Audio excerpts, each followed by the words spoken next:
ધામની પ્રાપ્તિમાં વિઘ્નરૂપ મોહ અને માયાના અવરણ. વક્તા પૂજ્ય પ્રિયવ્રત સ્વામી. સ્વયં પ્રકાશાનંદ સ્વામી જે પહેલો પ્રશ્ન પૂછે છે એનો ઉત્તર જે શ્રીજી મહારાજે આપ્યો, એમણે એ કીધું કે ભગવાનના ધામમાંથી પાછા પડે છે એનું કારણ શું?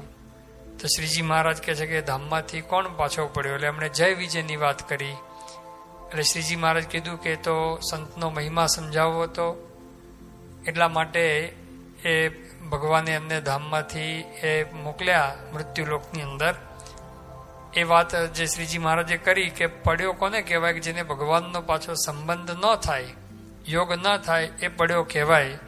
એવી શ્રીજી મહારાજે વાત કરી. અને સાધન દશામાંથી, એટલે જ્યારે આપણે સાધના કરતા હોઈએ એ સાધન કાળમાંથી પડી જાય છે, પણ જેણે એકાંતિક ધર્મ એ સિદ્ધ કર્યો હોય એ કોઈ દિવસ પાછો પડતો નથી. એ પણ સાથે સમજાવ્યું શ્રીજી મહારાજે. શ્રીજી મહારાજને શાસ્ત્રોનો કેટલો બધો અભ્યાસ હશે, કારણ કે મહારાજ પોતે જે અહીંયા ઉલ્લેખ કરે છે, મહાભારત તો બહુ મોટો ગ્રંથ છે, 1,00,000 શ્લોકનું આ મહાભારત છે, અને જુદા જુદા 18 પર્વ છે. એની અંદર ઉદ્યોગ પર્વની અંદર એ યુદ્ધ પહેલાની બધી વાત હશે.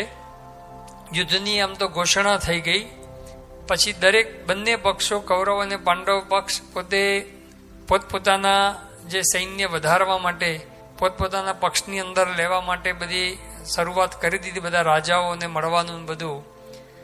આ બાજુ એ વખતે ધૃતરાષ્ટ્રને મનની અંદર થોડો ભય શરૂ થાય છે, એને મનમાં બીક શરૂ થાય છે. અને એ મનની અંદર જે ભય, બીક, એના લીધે એ પોતે વિદુરજીને બોલાવે છે. અને વિદુરજીને બોલાવે છે. વિદુરજી પોતે ધૃતરાષ્ટ્રને આવીને થોડી જ્ઞાનની વાતો કરે છે, અને એમાં કેટલીક સ્પષ્ટ વાત પણ કરે છે. વિદુરજી કહે છે કે તમારા મનની અંદર આ બધા ભય ને બધું છે, એનું કારણ શું? કે તમે આ રાજ્ય પાંડવોનું લીધું છે, તમે રાજા છો. હજુ દુર્યોધનને કહી દો કે પાંડવોને રાજ્ય આપી દે, અડધું, આખું તો કે માગતા નથી, અડધું રાજ્ય એમના ભાગનું જે છે એ પ્રમાણે આપી દો. આવી વાત કરી તમ ધૃતરાષ્ટ્રને આમ થોડું રૂચ્યું નહીં. એને એ ધૃતરાષ્ટ્રની પણ આ જ પરિસ્થિતિ થાય છે. વિદુરજીએ સાચી વાત કરી, એને ન મનાણી. એટલે પછી બીજા પણ આધ્યાત્મિક પ્રશ્નને બધી વાત ચાલે છે, ઘણી બધી લાંબી વાતો ચાલે છે. એટલે સનત સુજાત નામે ઋષિ હતા, એને બોલાવવામાં આવે છે. એ સનત સુજાત ઋષિ એ ધૃતરાષ્ટ્ર પોતે પ્રશ્ન પૂછે, સનત સુજાત ઋષિ પોતે ઉત્તર આપે છે. એમાં મૃત્યુ સંબંધી ને એના સંબંધી પણ પ્રશ્ન પૂછ્યા. એ વખતે સનત સુજાત ઋષિએ આ ઉદ્યોગ પર્વની અંદર 42મો અધ્યાય છે, એ 42મા અધ્યાયના 4 ને 5મા શ્લોકની અંદર આ પ્રકારની જે વાત આવે છે, એમાં સનત સુજાત ઋષિ ધૃતરાષ્ટ્રને કહે છે, ઉભે સત્ય ક્ષત્રિયસ્ય એતસ્ય વિદ્ધિ, ઉભે સત્ય ક્ષત્રિય એતસ્ય વિદ્ધિ મોહાન મૃત્યુ સંમત અયમ કવિનામ. કે બે સત્ય તને હું બતાવું છું. એક છે બધા કવિઓને, વિદ્વાનો, પંડિતોને પણ સંમત છે. કયું? એક તો મોહાન મૃત્યુ, મોહથી મૃત્યુ થાય છે. અને પ્રમાદમ વૈ મૃત્યુમ અહમ બ્રવીમી, અને બીજી વાત કરું છું કે પ્રમાદ છે એ પણ, એનાથી પણ મૃત્યુ જ થાય છે. એટલે કે પ્રમાદ અને મોહ એ બે જ એ સાચું મૃત્યુ છે. બાકી આ લોકનું જે જીવન છે, દેહ પડવાનું, એ તો પડતું હોય છે અને પરિજન્મતું હોય છે. પણ પ્રમાદ અને મોહ એ બે જ મૃત્યુ છે, એટલે કે બે માયા છે. પછી આગળ કે છે, તથા અપ્રમાદમ અમૃતમ બ્રવીમી, અપ્રમાદ છે એ અમૃત તુલ્ય છે. અને આગળ વાત કરે છે, પ્રમાદાદ વૈ અસુરાહ પરાભવન, પ્રમાદને કારણે અસુરો એ પોતે પરાભવને પામ્યા. અપ્રમાદાદ, જેણે પોતે પ્રમાદનો ત્યાગ કર્યો એ લોકો કેવું થયું? અપ્રમાદાદ બ્રહ્મભૂતા ભવંતી, એ બધા બ્રહ્મરૂપ થઈ ગયા. એવી વાત ત્યાં આગળ કરે છે. તો શ્રીજી મહારાજ આ ઉલ્લેખ કરે છે કે પ્રમાદ અને મોહ એ બે એ માયા કહી છે. માયાની વ્યાખ્યા શ્રીજી મહારાજે જુદી જુદી ઘણી બધી કરી છે. પ્રથમના પહેલા વચનામાં ભગવાનને ભજતા આડું આવીને આવરણ કરે એ માયા કહ્યું. પ્રથમના 34માં વતનાળમાં હેતરૂપી માયા કહી, 95ના ત્રીજા વતનાળમાં પણ હેતરૂપી માયા કહી, પછી અંત્યના 39માં વતનાળમાં અહમ અને મમત્વ રૂપી માયા કહી. આ બધી માયા જ છે. ટૂંકમાં ભગવાન ભજવામાં આ બધું પ્રમાદ, મોહ, અહમ, મમત્વ આ બધું આપણને આડું આવતું હોય છે, એટલા માટે માયા કહી. પ્રમાદ એટલે શું, તો એની પણ એ વ્યાખ્યા પ્રમુખ સ્વામી મહારાજે ખૂબ સુંદર કરેલી. 2/4/2002ના દિવસે 2002માં એપ્રિલ મહિનાની 2જી તારીખે પ્રમુખ સ્વામી મહારાજ સારંગપુરની અંદર વિરાજમાન હતા અને સ્વામી રાત્રિ ભોજન લઈ રહ્યા હતા.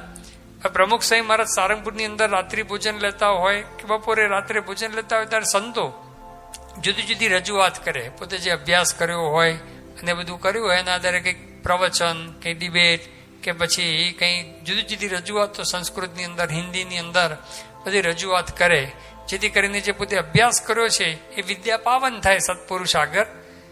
એટલે પ્રમુખ સ્વામી મહારાજ આગળ બધું સંસ્કૃતની અંદર રજૂઆત થતી હતી. એની અંદર જે તૈતરીય ઉપનિષદની અંદર શિક્ષાવલ્લીની અંદર જે વાત આવે છે દીક્ષાંત પ્રવચન, એની પણ વાત આવીને એની અંદર એ કહેવામાં આવેલું છે કે સ્વાધ્યાય પ્રવચનાભ્યામ માં પ્રમદિતવ્યમ. આ વાત આવી એટલે પ્રમુખ સ્વામી મહારાજે પોતે એક સંત એને પ્રશ્ન પૂછ્યો કે શું આવ્યું. હવે એને બિચારાને સંસ્કૃત નહોતું આવડતું એ સંતને હજુ. એટલે પછી એમણે તો કીધું કે ખબર પડી નહીં. એટલે સ્વામીએ કીધું કે આ સ્વાધ્યાયમાં અને પ્રવચનની અંદર એટલે કોઈ પણ કાર્યની અંદર પ્રમાદ ન કરવો. પછી પ્રમુખ સ્વામી મહારાજે કીધું કે પ્રમાદ એટલે સમજ્યા? એટલે એમણે કીધું કે હા, પ્રમાદ એટલે આળસ. પ્રમુખ સ્વામી મહારાજે એ વખતે પ્રમાદ અને આળસનો ભેદ બતાવ્યો. સ્વામી કે પ્રમાદ એટલે આળસ નહીં. પછી સ્વામીશ્રી કહે કે કરવાનું ન કરે તે આળસ અને ન કરવાનું કરે ને તે પ્રમાદ. આ સૂક્ષ્મ ભેદ બતાવ્યો. સ્વામી કે કરવાનું હોય એ ન કરે એ આળસ કહેવાય. જેમ કે આપણે પૂજા કરવાની છે, આરતીમાં આવવાનું છે, આપણે નિયમ ધર્મ પાળવાના છે, આપણે આ ભક્તિ કરવાની હોય, માળા કરવાની હોય, પ્રદક્ષિણા કરવાની હોય, દંડવત કરવાના હોય, આ બધું જે કરવાનું છે એ ન કરે એ આળસ કહેવાય. કે ભાઈ હવે શું જરૂર છે, કરશું. અથવા તો આમ ઢીલું મૂકે કે ભાઈ હવે નાયેલા જ છે ને, હવે બધું નાશું, મોડા નાશું, અથવા તો એવા બધા વિચાર આવે, એ આળસ કહેવાય. જે કરવાનું છે ન કરે અથવા તો મોડું કરે, ઠેલે, ઉઠી ગયો હોય અને ઉઠી ગયો અને પછી કે નાવું નથી કે નાશું, શું ઉતાવળ છે, બેઠા છીએ કે પૂજા તો કે કરશું, કે હજુ શું ઉતાવળ છે, મંદિર તો કે ગયેલા જ છે ને, હવે રોજ રોજ શું જવું. તો આ બધું જે કરવાનું છે એ ન કરે એ પ્રમુખ સ્વામી મહારાજ કે આળસ કહેવાય. બીજી એક વ્યાખ્યા પ્રમુખ સ્વામી મહારાજે આળસની એવી પણ કરેલી કે આપણે જે કામ જે સમયે કરવાનું હોય એનાથી 1 મિનિટ કે 1 સેકન્ડ પણ મોડું કરીએ તો પણ આળસ કહેવાય. આપણે પૂજા કરવાની છે અને પછી એ આપણને થાય કે હવે મિનિટ પછી કરશું, સ્વામી કે સેકન્ડ પછી કરશું એવો વિચાર આવે તો પણ આપણને એ આળસ કહેવાય. એવું પ્રમુખ સ્વામી મહારાજે કીધું. અને બીજું કીધું કે ન કરવાનું કરે ને પ્રમાદ કહેવાય. ઘણા ન કરવાનું પણ બધું કરતા હોય છે. આપણને કીધું છે કે ભાઈ આ અશ્લીલ બધું ન જવાય, આ ન કરાય. તે ન કરવાનું જે બધું કરે એ બધું પ્રમાદ કહેવાય. નિષ્કુળાનંદ સ્વામીએ પણ પોતાના જે કીર્તનની અંદર આ બંને વાત એ લખેલી છે કે જે કર્યાનું તે કરે નહીં, અણ કર્યાની લીએ ઓટરે, મરે પણ મૂકે નહીં બાંધી મમતાની જે મોટરે, ખોળી ખોળીને ખોળ્યું ખરા ખપવાળાની ખોટરે. એ કીર્તનની અંદર નિષ્કુળાનંદ સ્વામીએ લખ્યું કે જે કર્યાનું કરે નહીં, જે કરવાનું એ ન કરે આળસ કહેવાય. એટલે જે કર્યાનું કરે નહીં, અણ કર્યાની લીએ ઓટરે, જે નથી કરવાનું ને એનો પોતે આધાર રાખે કે ના મારા કરવું છે, મરે પણ મૂકે નહીં બાંધી મમતાની મોટરે. એને કીધું કે અત્યારે નથી કરવાનું પણ એના માટે પણ એવી આમ મમત્વ પકડી રાખે કે ના કરવાનું જ છું. એની મમત્વની જેમ મોટ એટલે કે ઘાસડી એવી બાંધી દે ને, છૂટે જ નહીં એવી ઘાસડી એ બાંધી દે. એટલે નિષ્કુળાનંદ સ્વામી પણ અહીંયા કીધું કે જે કર્યાનું કરે નહીં, જે કરવાનું છે કરે નહીં, અને નથી કરવાનું એના માટે તો પોતે દોટ મૂકતા હોય છે અને એની એ પોતે મમત્વનો પકડી રાખતા હોય છે. એટલે આવું આળસ, પ્રમાદ એ આપણા જીવનની અંદર હોવા ન જોઈએ.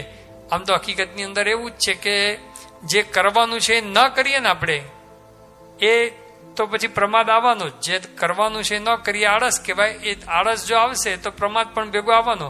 કારણ કે આપણે પૂજા કરવાની, ભક્તિ કરવાની, સત્સંગ કરવાનો, કથા વાર્તા સાંભળવાની, વાંચન કરવાનું, આ બધું જે કરવાનું છે નિયમ ધર્મ પાળવાના છે, એ જે કરવાનું છે નહીં કરીએ તો પછી શું કરવાના? ન કરવાનું જ બધું કરવાના. એ ટીવી જોવાના, મોબાઈલની અંદર બધું ગેમ રમશે, કે પછી બધું ન જવાનું બધું અશ્લીલ જોશે, કે બહાર ગપ્પા મારવા જશે, કે બહાર ખાણીપીણી કરવા માટે બધું હોટલોમાં જશે, એ જ કરશે. એટલે ન કરવાનું થવાનું જ છે. એટલે જે કરવાનું છે ન કરીએ તો ઓટોમેટિક ન કરવાનું એ પણ થઈ જતું હોય છે. એટલે પ્રમાદ પણ આવી જ જતો હોય છે. એટલે આળસ ને પ્રમાદ એ આપણા જીવનની અંદર એ હોવા ન જોઈએ. જે દેવાનંદ સ્વામી કહ્યું ને, આળસની અજ્ઞાન અતિશય કામ બગાડ્યું તારું, દેવાનંદ કહે દેખ વિચારી માન કહ્યું તું મારું. એ દેવાનંદ સ્વામી પણ કીધું કે આળસ અને અજ્ઞાન એને આપણું બધું કામ બગાડ્યું છે. અજ્ઞાન એટલે મોહ, મમતા, એને આપણું કામ બગાડ્યું છે. સંસ્કૃતની અંદર પણ કીધું છે કે આલસ્યમ હિ મનુષ્યાણમ શરીરસ્થો મહાન રિપુહુ. આ આળસ છે એ મનુષ્યના શરીરની અંદર રહેલો મોટામાં મોટો એ શત્રુ છે.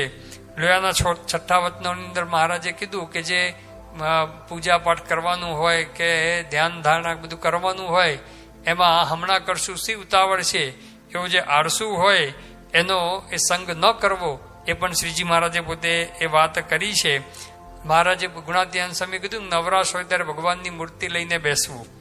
આપણને જે આળસ ને પ્રમાદ પેસે છે ક્યારે, જે નવરાશનો સમય મળે ને, આપણે કામકાજમાં બિઝી હોઈએ ને ત્યારે તો વાંધો ના આવે. નોકરી કરતા હોય, ધંધો કરતા હોય, બીજું જે કંઈ મંદિરની સેવા પ્રવૃત્તિ જે આપણે કરતા હોય એની અંદર જ્યાં સુધી બિઝી હોય ત્યાં સુધી વાંધો ના આવે. પછી જેવો ફ્રી ટાઈમ મળે તો ફ્રી ટાઈમનો ઉપયોગ આપણે કેવી રીતે કરીએ છીએ એના આધારે આપણા જીવનની અંદર કેટલા આળસ પ્રમાદ છે એ આપણને એ ખબર પડી જાય.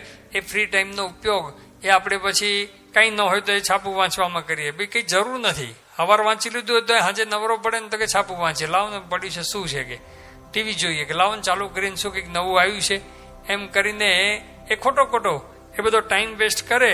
એટલે નવરાશના સમયનો ઉપયોગ આપણે કેવી રીતે કરીએ છીએ એના આધારે એ આપણા જીવનની અંદર કેટલા આળસ ને પ્રમાદ છે એ આપણને પણ ખબર પડે છે. તો શ્રીજી મહારાજે અહીંયા કીધું કે એક તો આ પ્રમાદ એક શત્રુ છે, એ માયા છે, અને બીજું મોહ કયું. મોહની વ્યાખ્યા યોગીજી મહારાજે પોતે કરેલી છે કે સત્યમાં અસત્યની ભ્રાંતિ અને અસત્યમાં સત્યની ભ્રાંતિ, એનું નામ મોહ કહેવાય. સત્યમાં ભગવાનને સંત સાચા છે એમાં ખોટાપણાની શંકા થાય, એમાં મનુષ્ય ભાવ આવે. અને અસત્યમાં સત્યની ભ્રાંતિ, આ જગત નાશવંત છે, ખોટું છે, પંચવિષય નાશવંત છે, એ બધું ખોટું છે, તેમ છતાં પણ એ અસત્ય વસ્તુને સત્ય માનીને એની પાછળ આ દોટ મૂકીએ છીએ. એમ શ્રીજી યોગીજી મહારાજ કે મોહ કહેવાય. એટલે સત્યમાં અસત્યની ભ્રાંતિ અને અસત્યમાં સત્યની ભ્રાંતિ, એનું નામ એ મોહ કહેવાય. એટલે કે આપણને આ જગત પંચવિષય એ બધું ખોટું છે, નાશવંત છે, પણ એ સાચું માની એની પાછળ આપણે જે દોટ મૂકીએ છીએ. અને ભગવાનને સંત સાચા છે પરંતુ એની પાછળ દોટ મુકાતી નથી, એની પાછળ રહેવાતું નથી, એની સાથે એની સ્મૃતિ થતી નથી, એ પણ એ મોહ કહેવાય. મધ્યના પહેલા વચનાઓની અંદર શ્રીજી મહારાજે ખૂબ સુંદર વાત કરી છે આ મોહ માટે. અને જ્યારે એને ગમતો વિષય હોય ને તેમાં ચિત્ત તણાતું હોય ને તે સંત તથા ગુરુ તથા પોતાના ઈષ્ટદેવ જે ભગવાન તે જો નિષેધ કરે તો તે ઉપર રીસ ચડે ને તેનો દ્રોહ થાય, પણ તેનું વચન મનાય નહીં. એવું જેના અંતરમાં વર્તતું હોય તેને મોહ કહીએ. શ્રીજી મહારાજ કે આ પંચ વિષયની અંદર આસક્તિ હોય અને ગમતો વિષય હોય, એની અંદર એ વ્યક્તિનું ચિત્ત તણાતું હોય અને પછી એનો નિષેધ એ સંત ગુરુ કે ઈષ્ટદેવ ભગવાન એ પણ કે ભાઈ તું આ મૂકી દે, તો પણ એ મૂકે તો નહીં, મૂર્તાની રીસ ચડે. તો શ્રીજી મહારાજ કે આવું હોય ત્યારે સમજવું કે આ મોહ વ્યાપેલો છે. ઘણા વ્યક્તિઓને અત્યારે યુવાન અવસ્થાની અંદર આપણને જોવા નથી મળતું કે એને લગ્નની બાબતની અંદર જેના પ્રત્યે પ્રેમ થઈ ગયો, એકવાર એ લાગી ગયું મન, અને પછી એને ગમે તે એના ભાઈ સમજાવે કે પપ્પા સમજાવે, મમ્મી સમજાવે, માતા પિતા સમજાવે, સંતો સમજાવે કે બીજા ગમે તે સમજાવે ને કે ભાઈ આ યોગ્ય નથી, સામે કઈ સંસ્કાર નથી કશું. કારણ કે એકવાર પ્રેમ થઈ ગયો એટલે એમાં તો આંધળો પ્રેમ. મોહાંધ વ્યક્તિ કે છે ને કે મોહાંધ એટલે મોહે કરીને અંધ બની ગયો, એને પછી કઈ સૂજે નહીં. અને પછી એને ગમે તેટલું તમે કહો ને કે ભાઈ આ બરોબર નથી અને કઈ સંસ્કાર નથી ને કઈ ઠેકાણું નથી, કશું જ નથી, બધું ગમે તેટલું વાત કરો. બંને પુરુષ હોય તો એને સ્ત્રીને, અથવા કોઈ સ્ત્રી હોય અને કોઈ કિશોરી હોય, યુવતી હોય, એને કોઈ એ પુરુષ સાથે એવો પ્રેમ થઈ ગયો પછી એને ગમે એટલું એના માતા પિતા સમજાય કે ભાઈ એ તો દારૂ પીવે છે, માંસાહાર કરે છે, કંઈ સંસ્કારનું ઠેકાણું નથી, બધે રખડતો ફરે છે કે ગમે તે હોય, હું તો એના સાથે જ લગ્ન કરીશ, નહીતર તો આપઘાત કરી દઈશ, આવા બધી ધમકીઓ કેટલી બધી આપતા હોય છે. તો આ શું કહેવાય? મોહ કહેવાય. કે સૂઝતું નથી, એને ખબર નથી પડતી. સમજાવે કેટલું કે ભાઈ ભવિષ્ય તારું શું, એ ભવિષ્યની અંદર તને ખબર છે કે લગ્ન કર્યા પછી હવે એનું કંઈ ઠેકાણું જ નથી, નોકરી ધંધાનું કંઈ ઠેકાણું નથી, જીવનનું ઠેકાણું નથી, તો શું કરીશ? એને કંઈ એ વખતે તમે ગમે તેટલો ઉપદેશ આપો ને, એ ઉપદેશ તમારો આમ અથડાઈને પાછો પડી જાય. જેમ ભીતની અંદર કાંકરી મારો ને એ ઉથડકીને પાછી પડે, એ ચોંટે નહીં, એમ તમારો ઉપદેશ કંઈ ચોંટે જ નહીં, ઉથડકીને પાછો પડે, કારણ કે મોહ વ્યાપેલો છે. એ મોહ વ્યાપ્યો એટલે વ્યક્તિ એ કંઈ સૂજે નહીં. અને પછી હેરાન થતા પણ જોયા છે, કેટલાય પ્રસંગો એવા જોયેલા છે. આવું બધું સમજાવ્યા પછી પણ એ ખાડાની અંદર પડે, અને પડ્યા પછી હવે તો કંઈ પેલાનું તો ઠેકાણું નહોતું, એટલે તો બીજે ભટકતો હોય, કેટલું દારૂ પીતો, માંસાહાર કરતો, એમ બધું કરતો હોય, અને પછી પસ્તાય છે. એ બંને પ્રકારના પસ્તાય છે. એ પણ આપણે એ જોયેલું છે કે આવી રીતે પસ્તાય પછી તો હવે ધોબીનો કૂતરો નહીં, ઘરનો નહીં, ઘાટનો એવી પરિસ્થિતિ થઈને ઊભી રહેતી હોય છે. પણ મહારાજ કહે છે કે મોહ છે, એ મોહે કરીને પણ વ્યક્તિ એ પોતે આસક્ત થાય પંચ વિષયની અંદર. પછી કોઈ ગમે તેટલું કે છતાં પણ એની ઉપર રીસ ચડે, એ માતા પિતા ઉપર રીસ ચડે અને છોડીને જતા રહે માતા પિતાને. કેટલાય પ્રસંગો એવા જોયેલા છે કે ભાઈ માતા પિતાને કીધા વગર ના પાડી તો પછી બંને ભાગી જાય, અને ભાગીને પછી કોર્ટ મેરેજ કરી દે, બધું કરી દે. આવું કરતા પણ જોયેલા છે. તો શ્રીજી મહારાજ કહે છે કે આ પ્રમાદ અને મોહ એ બે માયા છે. હવે મહારાજ હજુ પ્રશ્ન તો પૂછવાનો બાકી છે.